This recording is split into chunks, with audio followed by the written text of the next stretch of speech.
Bismillahirrahmanirrahim. Assalamualaikum warahmatullahi wabarakatuh. Alhamdulillahi rabbil alamin. Wassalatu wassalamu ala asrafil anbiya'i wal mursalin wa ala alihi wa ashabihi ajma'in.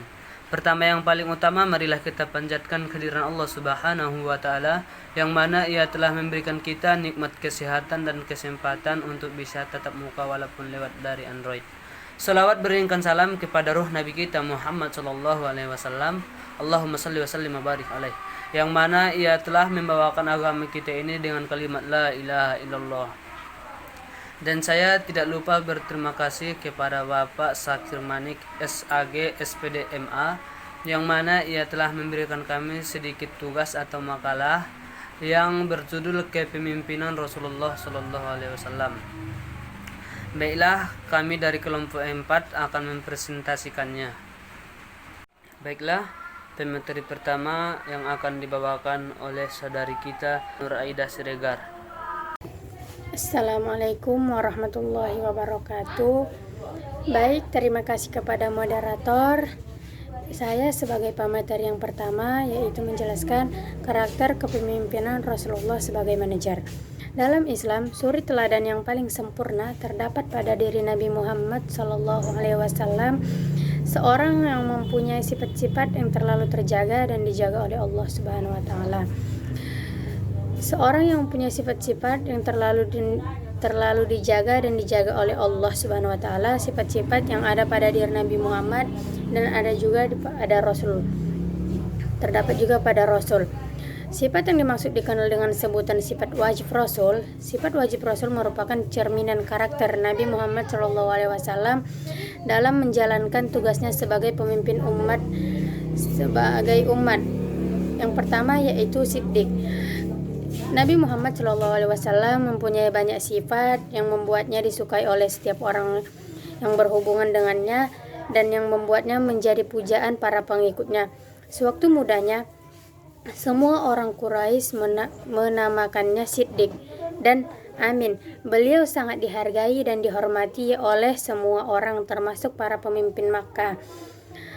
Nabi memiliki kepribadian dan kekuatan bicara yang demikian memikat dan menonjol sehingga siapapun yang pergi kepadanya pasti akan kembali dengan keyakinan dan ketulusan serta kejujuran karena dengan mendengar pesannya. Seperti yang terdapat dalam Al-Quran, keutamaan dan kemuliaan sifat benar itu terperkuat dan dijelaskan dalam firman Allah surah Al-Ahzab ayat 22, mana firman-Nya, A'udzu billahi minasyaitonir rajim. Bismillahirrahmanirrahim. Walamma ra'al mu'minuna أحجاب قالوا هاجم وعدنا الله ورسوله وصدق الله ورسوله وما جادهم إلا إيمانا وتسليما. Mana artinya, dan tatkala orang-orang mukmin melihat golongan-golongan yang bersekutu itu, mereka berkata, inilah yang dijanjikan Allah dan Rasulnya kepada kita, dan benarlah Allah dan Rasulnya. Yang demikian itu hendaklah menambah kepada kita kecuali iman dan kedudukannya. Sedangkan yang kedua yaitu amanah, karakter yang seharusnya dimiliki seorang manajer sebagai karakter yang dimiliki Rasul, yaitu sifat terpercaya atau bertanggung jawab. Beliau jauh sebelum menjadi Rasul pun sudah diberi gelar Al-Amin yang dapat dipercaya. Sifat amanah inilah yang dapat mengangkat posisi Nabi di atas pemimpin umat atau nabi-nabi terdahulu. Sedangkan yang ketiga yaitu tabligh. Tabligh ialah panggilan menjadi seorang Rasul bagi Muhammad ketika berusia 4. Bismillahirrahmanirrahim. Materi yang selanjutnya akan saya sampaikan yaitu urgensitas nilai-nilai sifat wajib Rasul sebagai karakter kepemimpinan seorang manajer. Kepemimpinan dari sudut Islam yaitu seorang pemimpin yang memiliki nilai mulia di sisi Allah Subhanahu wa taala. Maka dari itu dibutuhkan seorang pemimpin yang menjunjung tinggi nilai-nilai kebenaran, seorang pemimpin yang penuh tanggung jawab, seorang pemimpin yang mempunyai loyalitas yang tinggi, seorang pemimpin yang cerdik dalam melihat peluang, serta seorang pemimpin yang dapat menjaga amanah dengan baik. Kriteria dan syarat menjadi seorang manajer dalam proses memimpin yaitu seseorang yang memiliki sifat-sifat mulia seperti sifat-sifat yang melekat pada diri Nabi Muhammad SAW, terangkum menjadi satu kesatuan sifat wajib yang meliputi sidik, amanah, tablik, dan fatonah. Sifat-sifat Rasul akan menjadi sebuah prototipe dan prinsip tersendiri bagi seorang pemimpin dalam menjalankan kepemimpinannya dengan menerapkan nilai-nilai. Yang pertama, prinsip kejujuran. Pemimpin yang baik akan selalu mengedepankan prinsip kejujuran dengan menunjukkan kepeduliannya kepada orang lain dan mengulurkan tangan demi kemajuan bawahannya. Yang kedua, prinsip dapat dipercaya atau amanah. Perwujudan sikap amanah dapat ditunjukkan melalui pemimpin yang dapat menampakkan sikap yang dapat dipercaya atau kredibel, menghormati dan dihormati atau honorable. Sikap amanah akan menuntut pertanggungjawaban, sebab amanah sekecil apapun harus dipertanggungjawabkan oleh yang memegang amanah tersebut.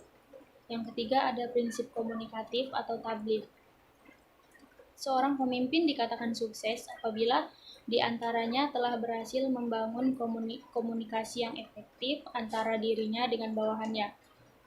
Untuk itulah nilai dan prinsip tabligh telah memberikan muatan yang mencakup aspek kemampuan berkomunikasi atau communication skill, kepemimpinan atau leadership, pengembangan dan peningkatan kualitas sumber daya insani atau human resource development, dan kemampuan diri untuk mengelola sesuatu atau managerial skill. Dari keempat kemampuan tersebut harus terkumpul di dalam diri seorang pemimpin untuk menentukan keefektifan kepemimpinannya. Baik, itu saja dari saya. Selanjutnya akan dilanjutkan oleh rekan saya yaitu Polhan. Baiklah, selanjutnya yang akan saya bawakan sendiri yaitu tentang implementasi nilai sifat-sifat wajib Rasul sebagai karakter kepemimpinan seorang manajer. Manajer adalah orang yang mempunyai kelebihan dari orang-orang yang lain, seperti orang yang terkuat, terpandai, paling banyak makan garam, dan sebagainya. Sifat-sifat inilah yang diidentikan melekat pada diri seorang manajer dalam proses menjalankan kepemimpinan. Manajer diharapkan memiliki sifat dan karakteristik yang dijiwai oleh nilai-nilai yang diajarkan Rasulullah SAW. Melalui sifat mulai Rasulullah SAW yang terdapat dalam sifat wajib Rasul, artinya dalam setiap tindakan dalam rangkaian kepemimpinan yang dijalankan seharusnya mengedepankan prinsip siddiq, amanah, tabligh, dan fatonah.